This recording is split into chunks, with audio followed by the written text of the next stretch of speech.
We started Switch4Good with the vision to disrupt societal norms around dairy foods. Big Dairy has been lying to all of us for far too long, and we are here to set the record straight. It's our mission to address the destruction caused by this non-essential industry that's robbing us of our health, robbing mother cows of their calves, and robbing our children of a safe, equitable future. We battle Big Dairy by creating widespread change through our 4 pillars: improved human health, enhanced everyday performance, dietary justice, and planetary responsibility. Whether it's educating the public with our innovative billboard and digital campaigns, fighting to get millions of underprivileged children plant-based milk in schools, working to change food policy at corporations like Starbucks and the International Olympic Committee, we're educating millions of people about the benefits of ditching dairy. Your generous tax-deductible donations fuel our trailblazing campaigns and help us keep the hard-earned positive momentum going. Mark my word, dairy will be the first animal-based food to topple, setting a cascade effect for all others to follow. Don't you want to be a part of this monumental effort? We need your support to move the needle, though, and change millions more lives. Won't you donate now to change the world for good? No amount is too small. Thank you for all you do, and happy holidays.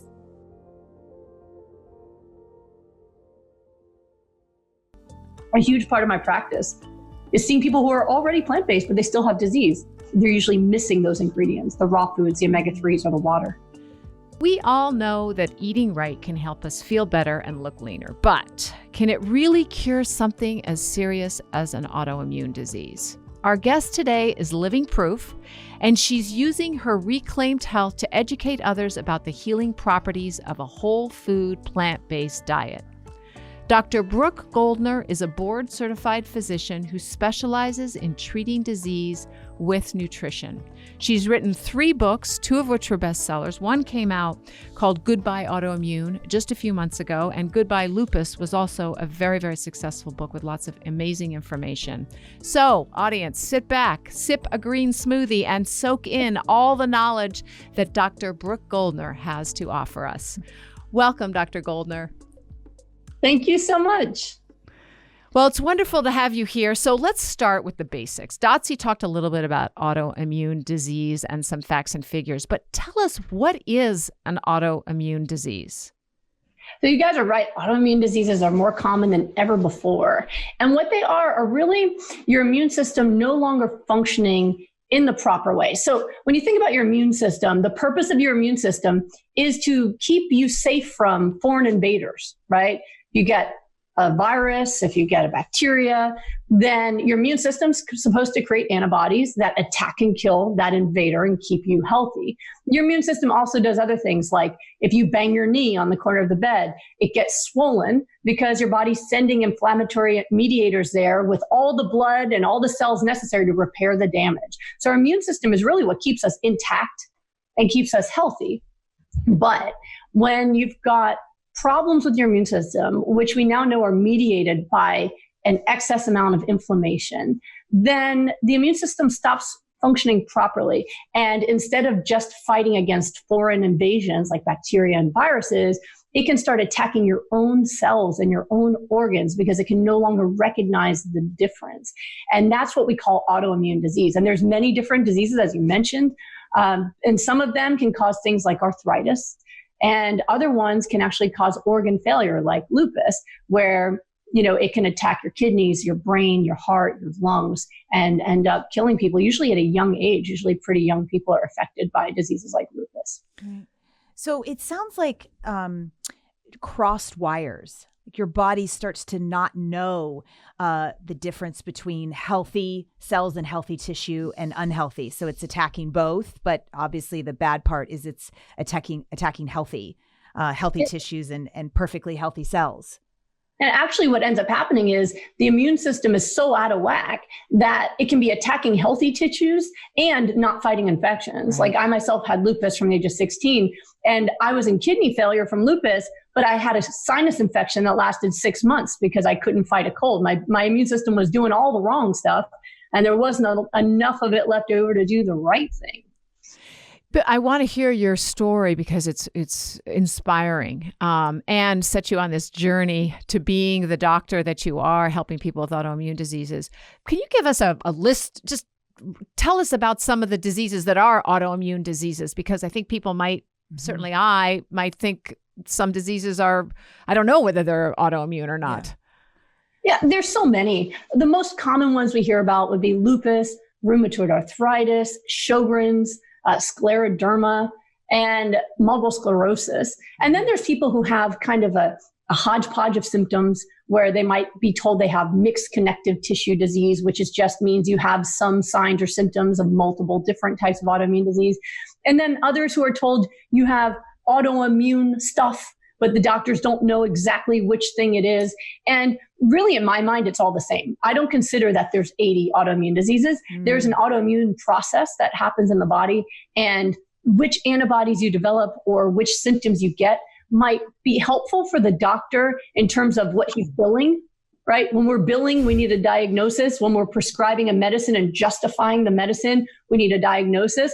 But in terms of the process and how it happens in the body, it's really all the same, which is why I'm able to help people reverse any and all of those really with the same protocol, because in terms of how the body's functioning and where the autoimmune disease is coming from, it's really the same thing, and your body doesn't know that it's filling any certain diagnoses. And that's actually a good thing, that you don't need to have a set in stone diagnosis. If you're just starting to have symptoms, you can still change your lifestyle and your diet and reverse those without ever having known exactly which billing code it would have fit into. Right. So is Parkinson's an autoimmune disease? Parkinson's is not considered autoimmune per se. Oh. It is an inflammatory condition. And actually, I've had someone with Parkinson's do my rapid recovery program. And that's a 4-week program where you're stuck having to communicate with me every day, and I control your life and everything you eat and everything you do. And he actually did my program because his neurologist was interested in my program and wanted to know if it could be beneficial for Parkinson's. Right. So he was he agreed to do it, but it wasn't necessarily something he would have looked for on his own. And he ate the pretty standard diet, meat and dairy and all those things. And within 4 weeks, his symptoms were so much better that his friends and family noticed how much better he looked, and his doctor was able to lower his medication dosage.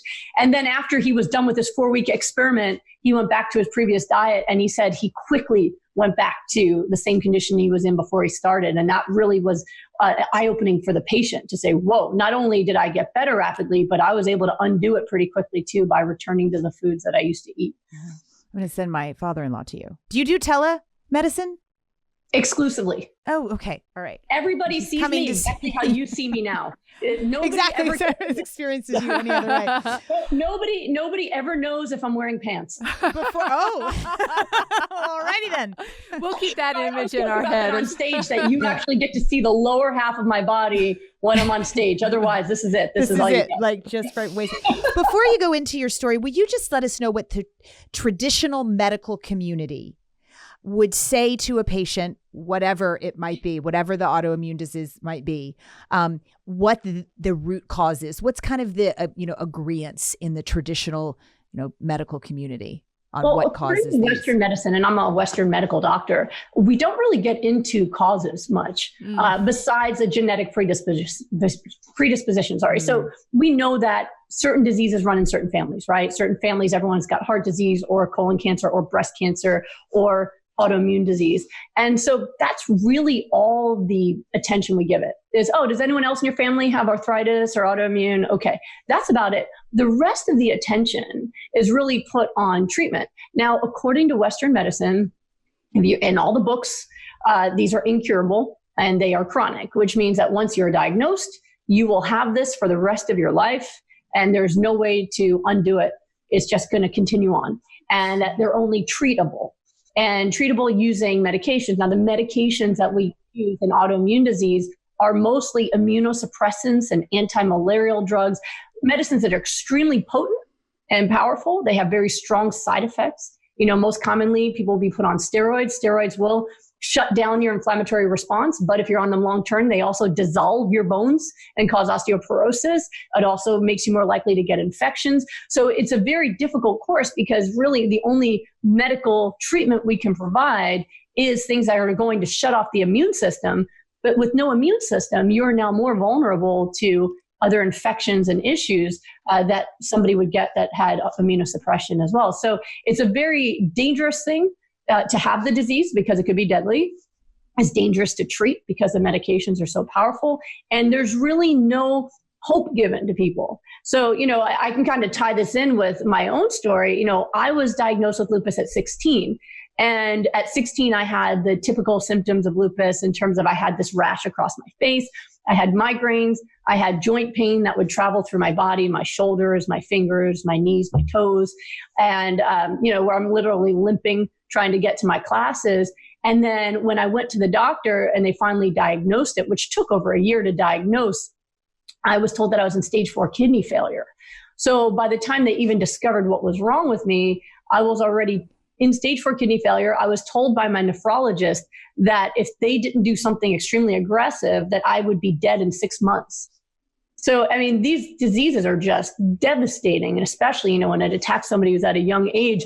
And at 16, I don't think I know that I didn't really ever understand or believe that I could be dying. But my mother and father and my grandparents were just, they were just crying about it. My grandma was on her knees begging God to take her life and spare me. It was just like horrific what it did to the family. And what they said was, at the time we didn't have all the fancy meds we have now. Now, even though nowadays we have more fancy medications, the outcomes have not changed. So there's millions, if not billions of dollars of research money being spent.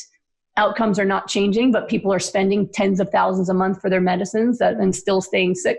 But back then we had high dose steroids, and then they were experimenting with using chemotherapy. And so I was one of the first people where they were using chemotherapy, and chemotherapy is normally used for cancer, right? But the side effect of chemotherapy is that it suppresses the immune system, which is why a lot of people with cancer die from infections. So they thought, what if we use the side effect and intentionally shut off the immune system, like rebooting your computer? Right. If we shut it off and then let it restart, maybe the lupus won't be active anymore. And they didn't know how much to give me or how long to do it. So they kept raising the dose every month. And then, nowadays they do it for maybe 1 month or a couple months. But back in those days, they didn't know how much to give. So I did it for 2 years straight. Oh my God. So from 16 to 18, I was taking high dose steroids, 7 pills total of different kinds of medicines, and IV chemotherapy, just in an effort to save my kidneys. So, it was excruciating. The treatment's excruciating. I remember at 16, I was always kind of a smart mouth. And I remember at 16 telling my doctors, I didn't feel sick till you guys tried to save me, because I feel way worse taking all this medicine than I did before. But after 2 years of chemotherapy, finally, the kidneys went into remission. So it worked in the long run that I did go into a remission. Now, remission in autoimmune disease is not being cured. It's not being healed. Every one of my blood tests still were positive for the lupus antibodies. Every one of my tests showed that I still had protein being lost in my urine because my kidneys were not fully functional, but they weren't failing and they weren't stage 4, but they were stable. And that's what remission is in autoimmune disease. You're currently not dying from the disease, you're stable. But I still took medicine. I still would have breakthrough arthritic pain. If I went in the sun, I would get rashes. I would get migraines. So it was just maintaining kind of the status quo and hoping that I don't relapse and get worse. And that's really what remission is like with these diseases. And that's what we teach people, is that you will continue to be sick. There will be more things down the road that will get worse, but we can try to use medicines to slow it down, to put you into remissions, and hopefully save your organs. It doesn't always work. Selena Gomez got chemotherapy too, but she still ended up with a kidney transplant, right? So it's not something that even money can save you from, right? You have to have, just hope that your body responds to these drugs. And for me, I did. I stayed in remission through college. And then I had this great idea to become a doctor. And when you've got autoimmune disease, they always tell you, always get enough sleep and avoid stress. So medical school seemed like a great idea. And I did get sick in medical school again, not kidney failure. I got new antibodies, and these antibodies actually formed blood clots. And so I ended up having mini strokes in medical school.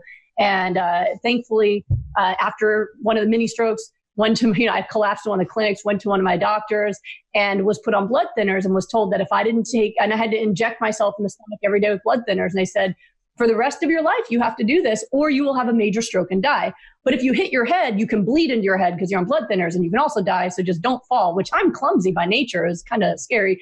And so it's just constant balance of save your life, risk your life. Like, what are you going to do? And that's really what life is with autoimmune disease. And, thankfully, in spite of all these diagnoses and the things I had to deal with, I was raised by an incredibly tough, amazing family, especially the women in my family. They are just warriors. And my grandmother, who helped raise me, is a Holocaust survivor. So I was really raised with, like, one, you fight for your life no matter what. And two, if you wake up and you're free, it's a good day. So even with chemotherapy and everything else, I still always felt really lucky because, my grandparents almost died many times. Their family was mostly murdered. Kidney failure is something they would have traded up for.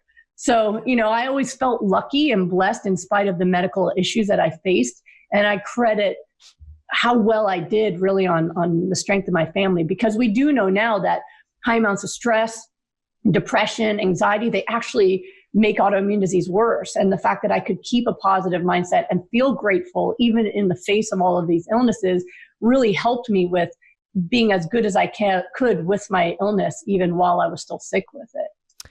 So into your 20s, you were taking the drugs, you were doing the traditional Western medical doctor route. Right. What happened? Because now you've written a book called Goodbye Lupus, but the traditional medical message was that it was never going to be goodbye lupus. It was going to be deal with it as best as you can. Sure. And even from the age of 16, I was told you can never have children because that would be deadly for you, that you're not going to live a long life. I was thinking I'd probably be handicapped by my 40s, disabled by the arthritis.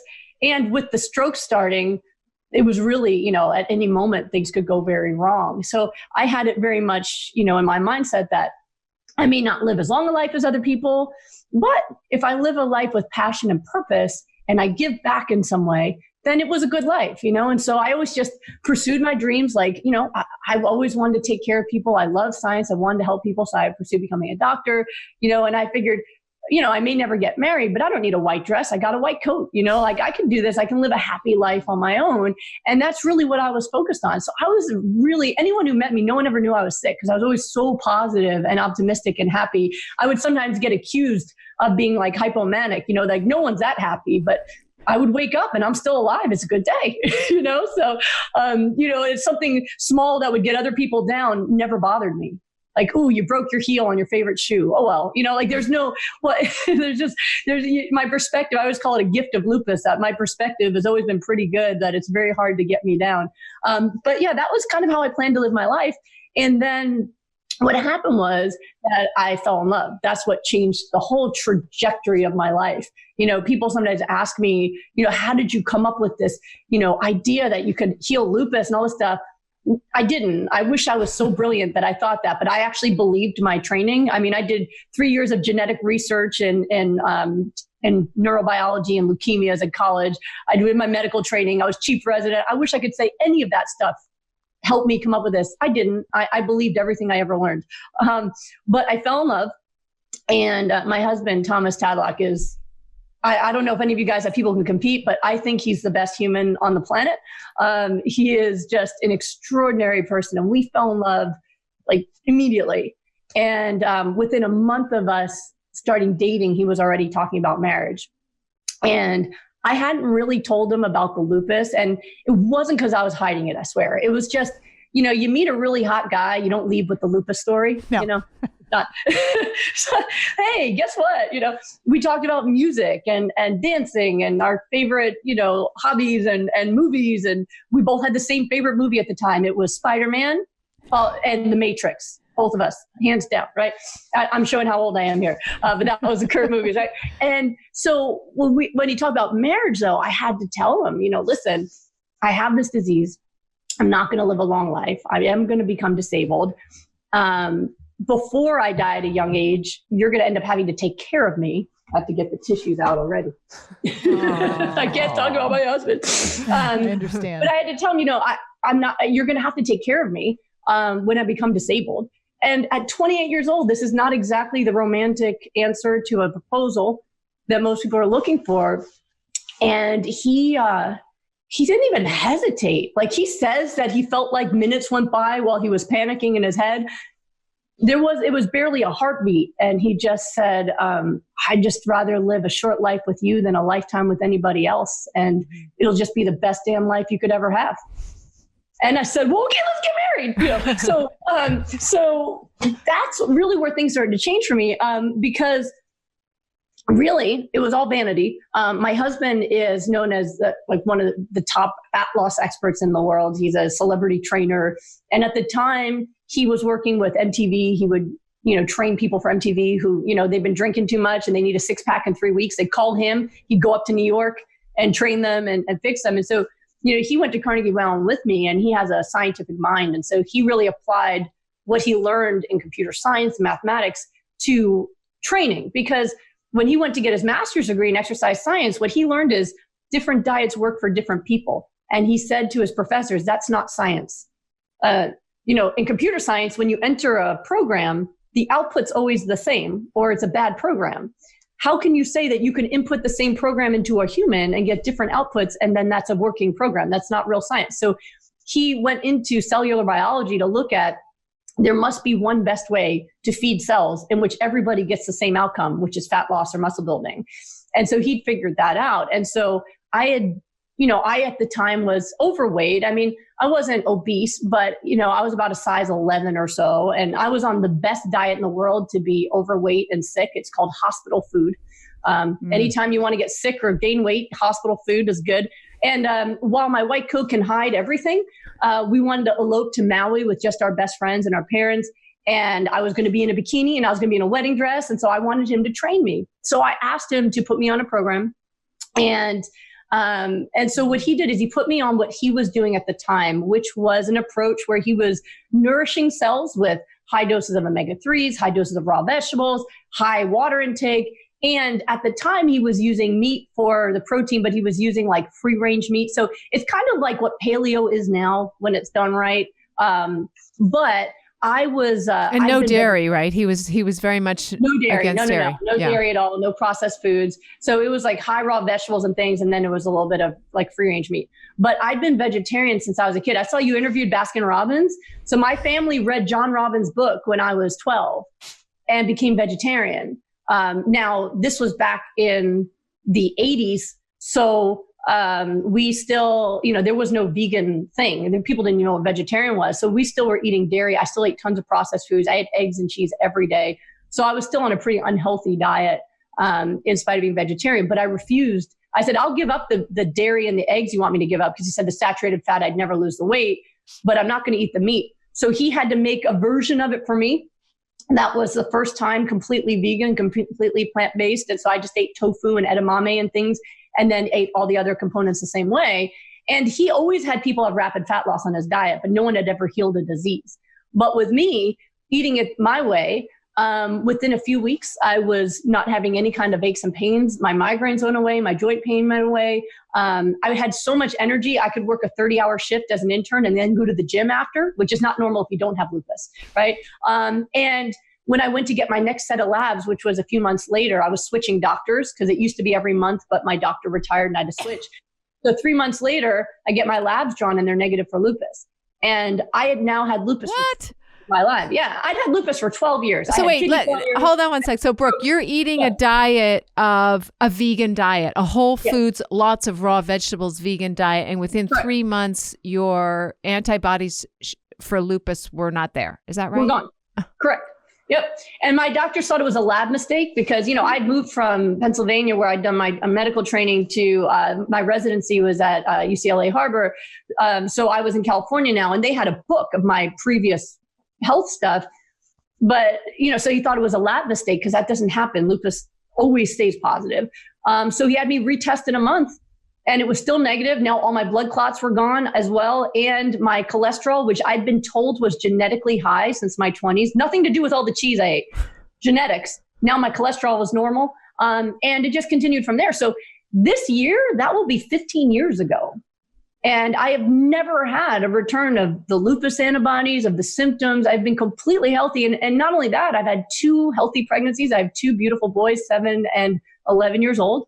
And it completely changed the course of what I do now. I mean, at first I was in denial for a few years that maybe it's remission, even though my labs were negative, because I was trained that I had an incurable disease. And therefore, even if your labs are negative, you still have it, like secretly, I don't know. But it took me until I had my first son to really believe that it was gone. And once I realized that, when I had a healthy pregnancy and delivery, that's when we went back to, all right, something has changed and we need to understand what it was. And so my husband and I are scientists. We went back to cellular biology. I never even knew there was plant-based doctors. I'd never heard of T. Colin Campbell. We did it on our own, looking at cellular biology, nutrition, and inflammation in the immune system, and looked at reverse engineering what I did, and realized that we'd accidentally created the most anti-inflammatory diet possible. And then before we taught it, we spent a year testing it on people for free, just testing it. And we found it was completely reproducible, that lupus, rheumatoid arthritis, Sjogren's, multiple sclerosis, mixed connective tissue disease, they rapidly disappeared from the body when we applied the nutrition. And so that changed everything. And so that's what my husband and I do now, at least for the past decade.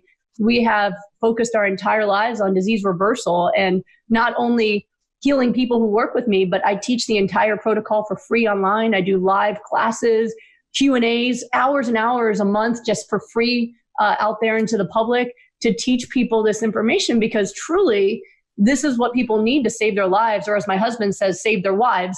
And the information is not getting out into the medical world fast enough to save the millions of people that are suffering right now. Mm-hmm. Thank you, wedding dress and bikini. That saved your life. I looked amazing in my wedding dress and bikini. I was a size 7 to a 3 in 3 months.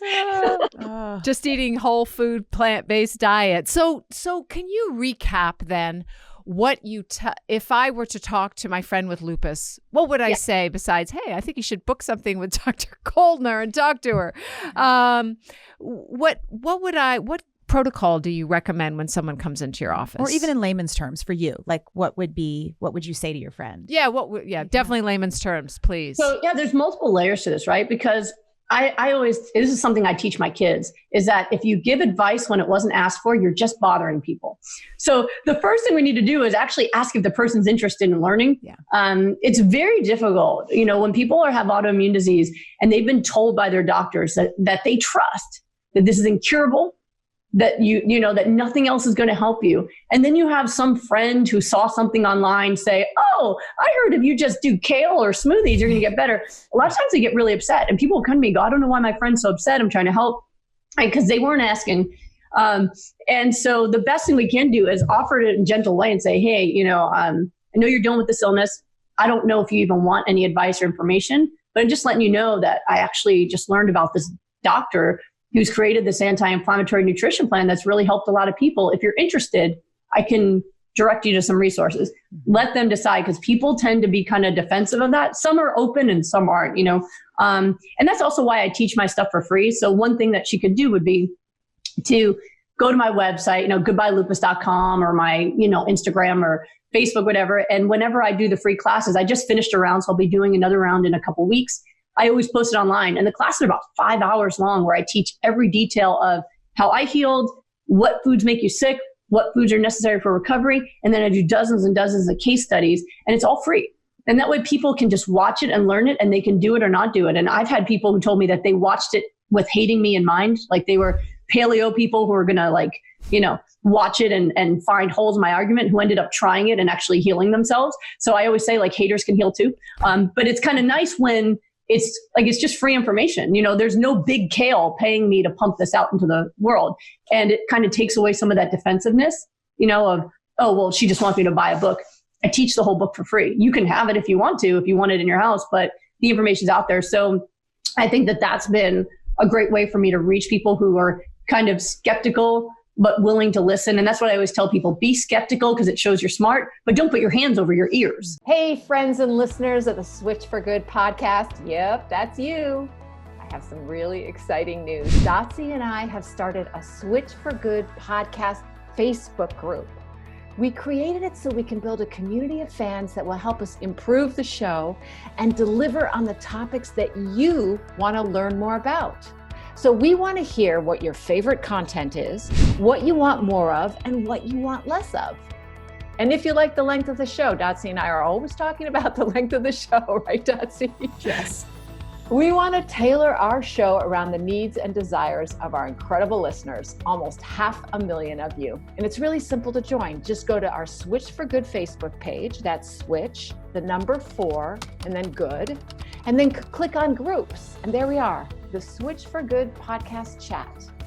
You can post directly in the group, share ideas, talk to other listeners, and connect with like-minded folks. So go, run, join our Facebook group and tell us what you want.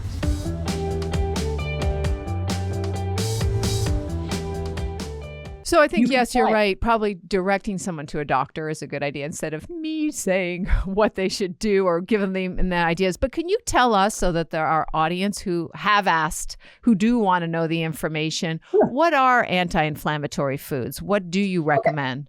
So when you're looking to recover from a disease, whether it's autoimmune or really any disease, this is what's really cool, is the Goodbye Lupus protocol has been shown to be beneficial in every disease we've ever tested. I have a cardiologist in New York, and she says she gives my protocol to her patients, and they're doing better on my protocol than they are on the traditional no-fat plant-based diet that they were taught originally. So it really is useful all across the boards, because what we do is we give people what their cells use to repair themselves and the ingredients that create your anti-inflammatory immune system. So no matter what your issue, if you're healthy, it'll just give you a faster metabolism, glowing skin, help you increase your athletic performance, whatever it is. If you're already healed up, you're just going to get stronger and you get younger looking, and it's fabulous, right? So what you're looking at then is what most people are missing. One is getting the right amount of high nutrient vegetables in every day. So one of the most important things for cellular function is vitamins and minerals and antioxidants and all the phytonutrients, right? Many people don't eat vegetables at all. They like fruit or whatever, and fruit has a little bit, but nowhere near what vegetables do. Or if they eat vegetables, it's just a tiny bit, or they cook the crap out of it, so there's not that much in there. So raw vegetables really are the most potent, and especially high nutrient ones like cruciferous vegetables. I mean, cruciferous vegetables have the most bang for your buck when it comes to nutrients. You could eat cucumbers all day and never get to what you could get out of a couple cups of kale. So the high nutrient vegetables are kale, cauliflower, broccoli.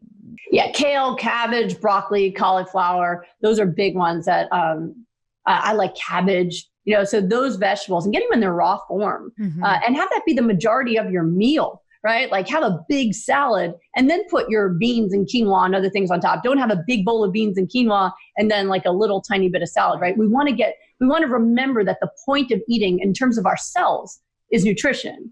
So especially if you're sick, you want to make sure you're maximizing the nutrition you get.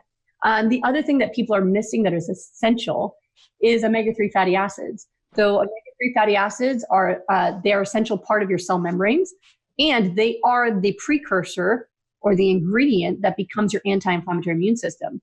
You literally can't create anti-inflammatory immune cells without omega-3s, and you can't make omega-3s, you have to eat them. And most people are starving for them. So I high dose people on chia and flax, either flax seeds or chia seeds, or a cold pressed flax oil if they have issues with the fiber. A lot of people have very weak guts, but that's another option. So we get the omega-3s up high, and that will very quickly bring down the inflammation because their anti-inflammatory immune system is going to get amplified really quickly. Okay, and then the next thing that people are missing is water. So high levels of hydration are necessary for the anti-inflammatory process to happen. So even when people eat perfectly, if they're dehydrated, they're not going to get the recovery that they need. And so I get people up really high on 96 ounces to a gallon of water a day. And so the options really are, you can either eat all those foods, or what my husband and I found works the best is we call it the smoothie solution, where we tell people, hey, take a blender, a really good blender, like a Vitamix, right? You high powered or Blendtec, something like that. And fill that thing up like 3/4 full of packed greens. Like you shove it down. If you go on goodbyelupus.com, there's these free gift section where you can download a video of me showing you how to make this. People are always in shock. Like I smash it down where it's like 3/4 full of greens. It's usually at least 6 cups of greens, right? And then take your half a cup or so of flax or chia, put it in, and then put water in to the level of the greens. It's usually about 30, 40 ounces of water, and then put in the fruit at the top. It's like 25% left. Fruit's just a spoonful of sugar to make the medicine go down. And when people do that, it's just enough fruit to make it taste good. Like get bananas and mangoes, make it like a nice flavor. Just enough fruit where it actually tastes like fruit. And people are eating a pound of greens just by drinking that smoothie down. So many people who they don't have a taste for salad, they never grew up eating raw vegetables, they will literally drink that. And I just say, finish that blender by the end of the day. And even if you're still eating inflammatory foods, your body can start the healing process because it will have all the ingredients. So my husband and I call that hypernourishment, where we're oversupplying the nutrients your body uses for cellular repair to get your body to go into repair mode. And it's also my gateway drug into eating plant-based, because what happens is people do the smoothies and they feel better. They've got energy. They don't need all the coffee because they've got energy from nutrition. Their pains get better. They feel so good. And then when they go to eat like a burger and they feel that energy drain away and they feel kind of sick, then they realize, oh my goodness, I want to eat more of that kind of food. And it's this easy transition that works way better than if I say, stop eating all that stuff, where people get defensive and cling to it even stronger. So that's what I find is the most important part. And even in sick vegans, I mean, a huge part of my practice is seeing people who are already plant-based, but they still have disease. They're usually missing those ingredients, the raw foods, the omega-3s, or the water. So is it about adding in mostly those nutrients, or how important is it to take out also the bad foods? So how compliant do your patients need to be to reverse lupus and other autoimmune diseases? So it really depends on how sick you are, right? If somebody is not sick at the time, adding what they're missing is going to be really helpful to keeping them healthy. The sicker you are, the worse it is to have inflammatory foods. So meat, dairy, oils, processed foods, all that is going to create illness. So if you're already sick and you add those foods in, you're getting sicker. Then you have a smoothie, you get a little bit better. And then you have those and you get sicker. And it's this dance that takes you nowhere, right? So then if you really want to make a recovery, then you want to take those foods out. Yeah.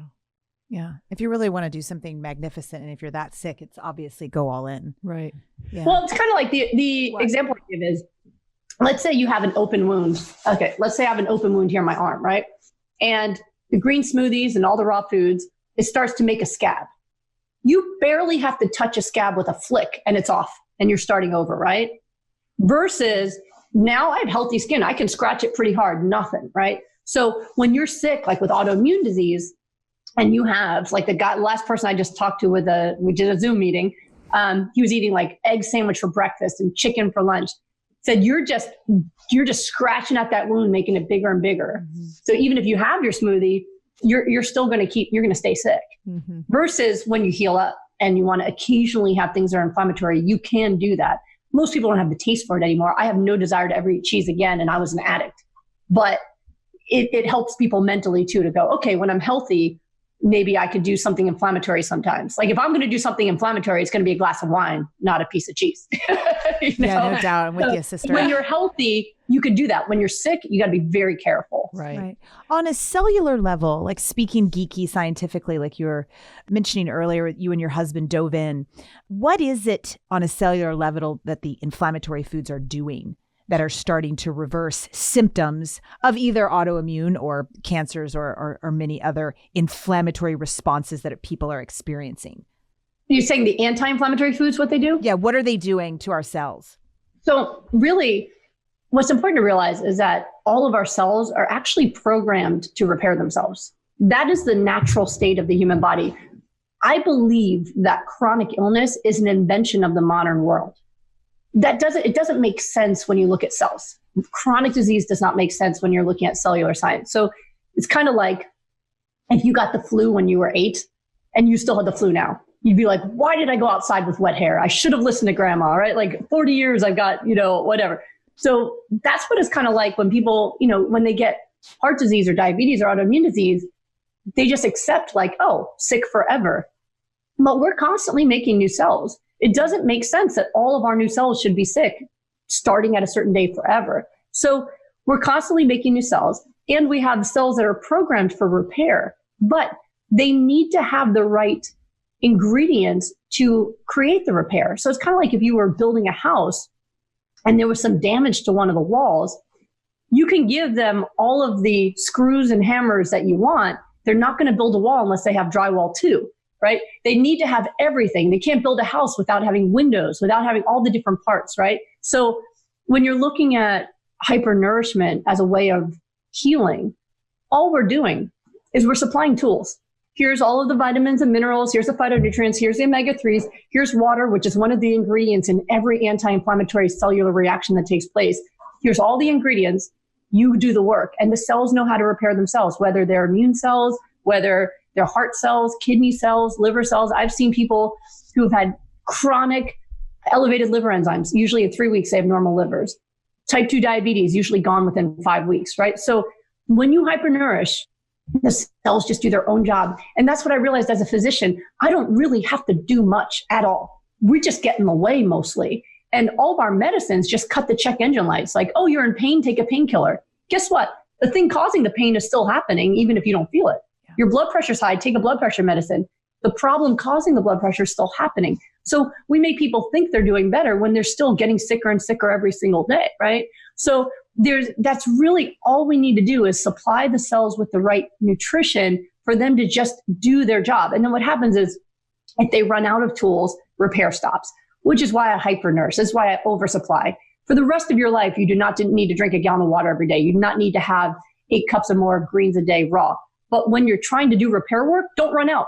Don't run out. Have more than you need so that your body can stay in a constant state of repair. And what happens is people get better very quickly. I'm known for rapid recovery because when people come to me, people who've been sick for decades can feel better within a few weeks, sometimes even days, because of the way we attack it. So I will take out, if someone wants to get better through rapid recovery, they only eat foods that repair their body. We only look at food as medicine. Everything they're eating is going to be the raw kale and the broccoli and the flax and the chia and the water. We don't put beans or quinoa, other things in because that's going to take up stomach space and it's not going to accelerate recovery. And when they do that, while it's emotionally harder because people take comfort in food, if they're willing to do that, the results are so fast that they get better. And it just shows you even people who've been sick for 30, 40 years can get better in a matter of a few weeks because their cells were just waiting all that time to get better. It's really phenomenal. And it's really humbled me a lot as a physician to how much we do that we don't need to, how much we do that actually gets people worse, and how much the body really already knows what to do all by itself. Mm-hmm.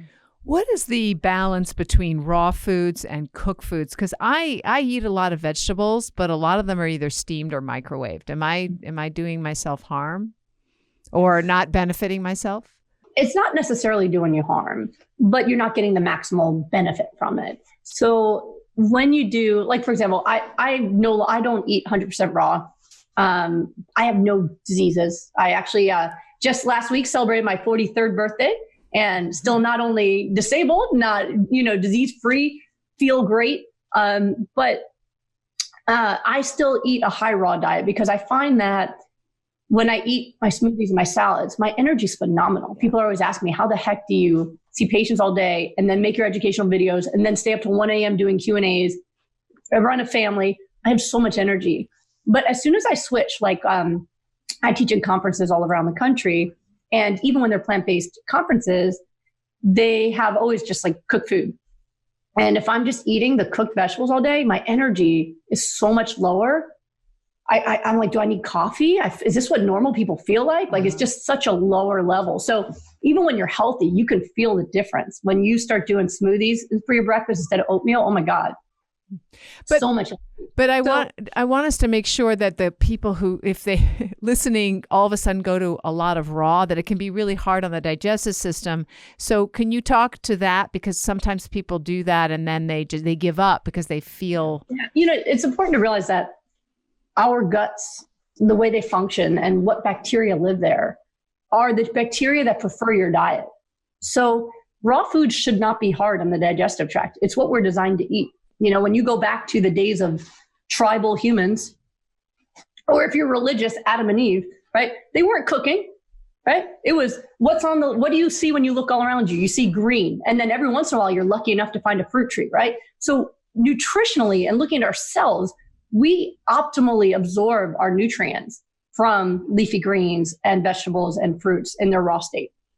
Now, if you're not used to eating that way, then the bacteria that live in your gut are the ones that prefer your diet. So every time you transition from a diet, there's usually some gut distress in the beginning. You know, people who eat meat and dairy all day and almost no fiber, when they start trying to add my diet, oh my God, they're so bloated.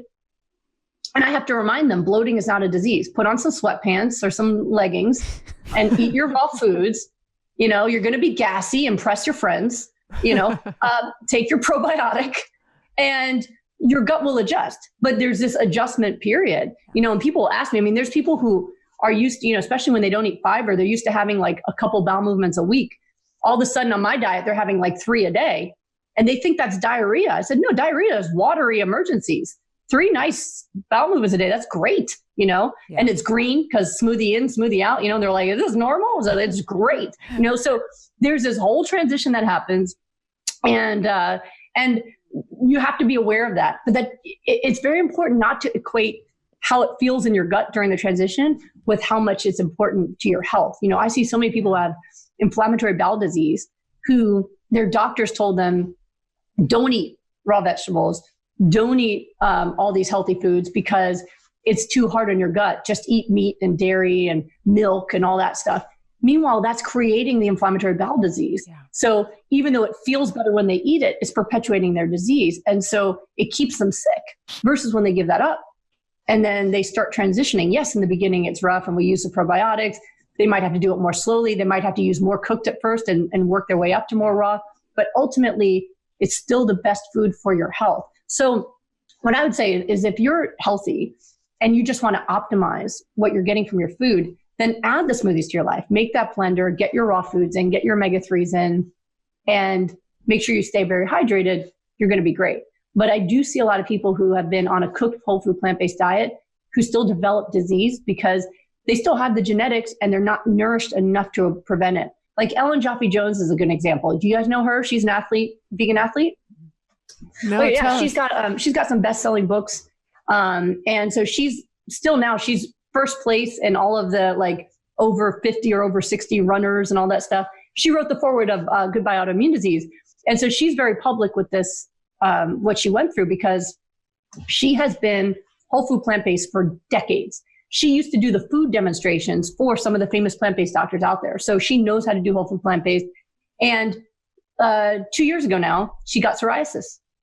And she went, how do I have psoriasis? I'm a plant-based athlete. I'm still winning contests and I've got psoriasis. And so she thought, okay, it just runs in my family. And she talked to Dr. Khan, who I saw you guys interview Dr. Khan, right? Dr. Khan and I both speak Northeast. It's very to the point. Dr. Khan sends me a text message. This is Ellen, fix her. Okay. So she comes to me. Now here's someone who's eaten whole food plant-based for decades. Within 2 weeks of adding my smoothies, her plaques went away. Yeah.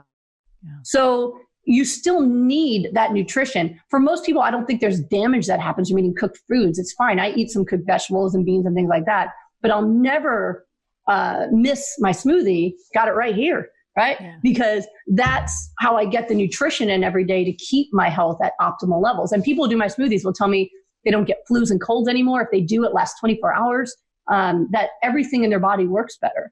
So it's an important part of your diet that if you're missing it, you really do want to add it. Great advice. I will do Deep that. Nutrition Thank you. Emergency. You can still have your potatoes. That too. It's okay. Exactly. So I heard you actually say that it's easy to go on your diet. And I want to know how you help people make the change. I know they come to you because they're not resistant because they want to be helped, but compliance is a real issue, especially when it comes to food. Yeah. Well, I have to correct there. I never say it's easy. I say it's simple, which is very different. Yes. Foods you need to eat are very simple. Doing it is not easy. You know, what I just said in the last session I had, because this guy was telling me, well, I'm busy, this and that. And I said, you'll never find in any of my books where I wrote, this is convenient. You know, healing is not convenient and it's not necessarily easy. All I say is that it works, right? And this works for everyone. It's not like, oh, well, a certain percentage of people will get better and then the rest of them should be on a carnivore diet. No, this always works. People always get better, right? When they eat the right foods. But you're right. A big part or the majority of changing your diet is emotional. And that's why my new book, Goodbye Autoimmune Disease, the majority of it is actually dealing with the emotional barriers to changing your health. Because Goodbye Lupus is a short book. Here's my story and the 6 steps to healing with supermarket foods. Just do this. And you can look at the reviews. Many, many people, all they do is follow what's in the book and they get better. So if you read those 6 steps and you still didn't do it, why? And that's where the second one comes in, because I said, I don't want anybody failing at this. And, my background is I'm also board certified in psychiatry, and trauma is one of my specialties. And so one of the things that I'm really good at is happiness and motivation and helping people deal with whatever their traumas or issues are that drive them to eating things that actually hurt themselves, right? Because if you know this is what I need to get better and you don't do it, there's a lot of emotion behind that. So some of it is just learning new traditions, right? A lot of food is about, this is what my grandma always made me. This is what my culture eats. But a lot of it is much deeper. It's insecurity, problems with standing out, problems with boundaries. Like someone made you something, but they put some cheese in it. Do you eat it anyway? Hell no, right? But some people will. Like, oh, they tried. I don't want to make them feel bad. There's all these issues with self-esteem that comes into play, because you have to really be willing to put yourself first if you want to heal. That what matters more to me is that I eat well and do my self-care and keep my stress low, that it's more important that I take a nice hot bath and meditate than it is for me to wash another set of dishes. Like, you really need to put yourself in first place in order to do what it takes. Because the food is simple. I mean, you literally could just drink smoothies and get your health back.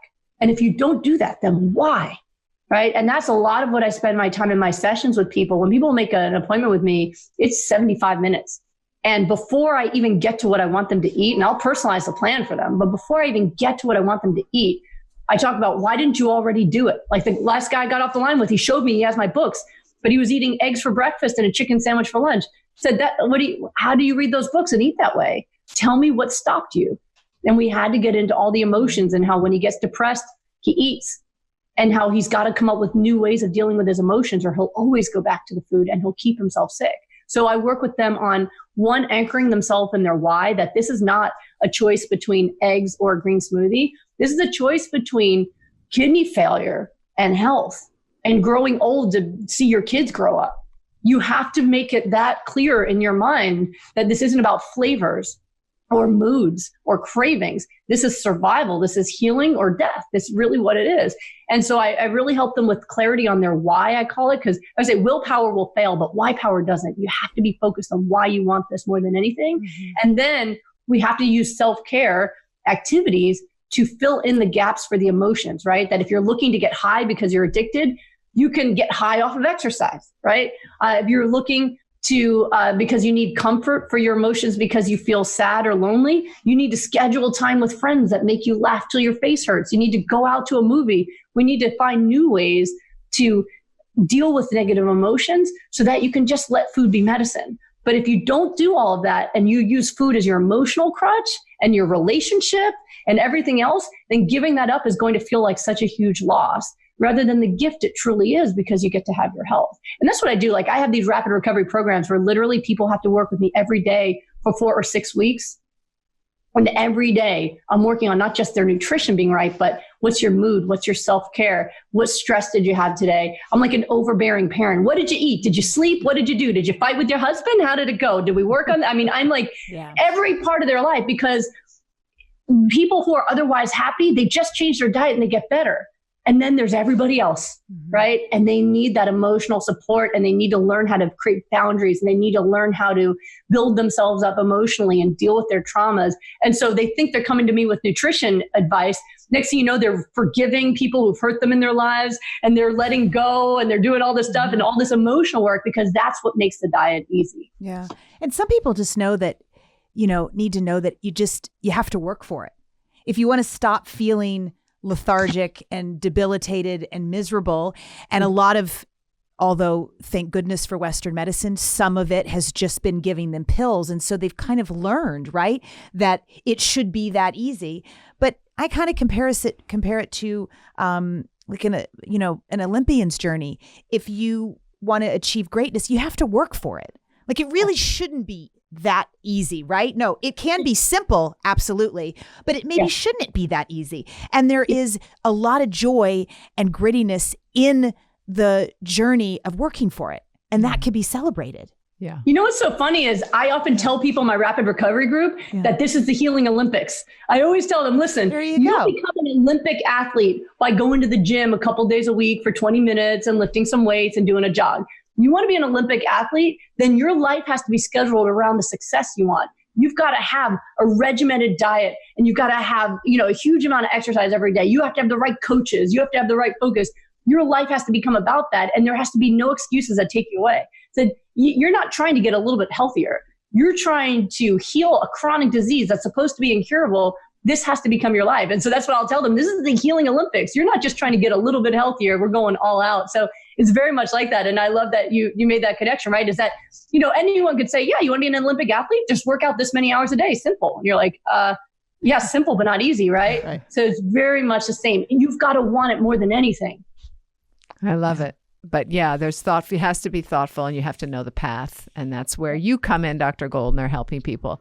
I love the rapid recovery too, which is every day can really help people because it's in the in-between periods where they can revert back. So the more they check in with you and are accountable, it helps set those habits, which will hopefully stay with them for a long time so they can say goodbye to their autoimmune disease. Yeah, it takes at least 28 days to make a new habit, according to psychology. Yeah. So for 28 days, you've got to fight like crazy. Yeah. You have to fight the cravings. You have to fight all the thoughts that sound really reasonable. Like, oh, I'm tired. Maybe I just need protein. I should eat meat. Like you need a lot of support to fight all of those thoughts and feelings until it gets to the point that it's just easy. By the end of 28 days, or like in 4 weeks or 6 weeks, whatever program they did, they're usually like, man, this is so easy. I'll never eat meat again. But for the first 2 to 3 weeks, I'm sweating round the clock. Like, no, talking back from the ledge, do all this stuff. And then at the end, they're like, oh, this is easy, In the grand scheme, that's such a short period of time, though. Yes. You think about it, right? Like, think how much time flies. Like, it's, And then even just after 2 weeks, right, the taste buds start to change a little bit. It gets a little bit easier. So it's like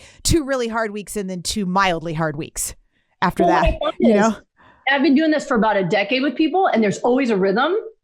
Cravings get worse at the end of the second week, beginning of the third week. Oh, no. Yeah, it's really fascinating because I started to ask people who'd make appointments with me who said they tried on their own. I said, how long did you last? It's always 2 weeks.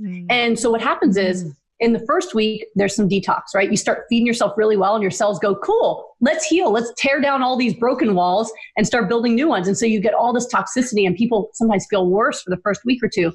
So they get to the second week, they're still not quite over detox and they feel kind of crappy, and cravings suddenly intensify. The addicted mind is now given an all-out last-ditch effort to get you to stop this madness and go back to what it wants.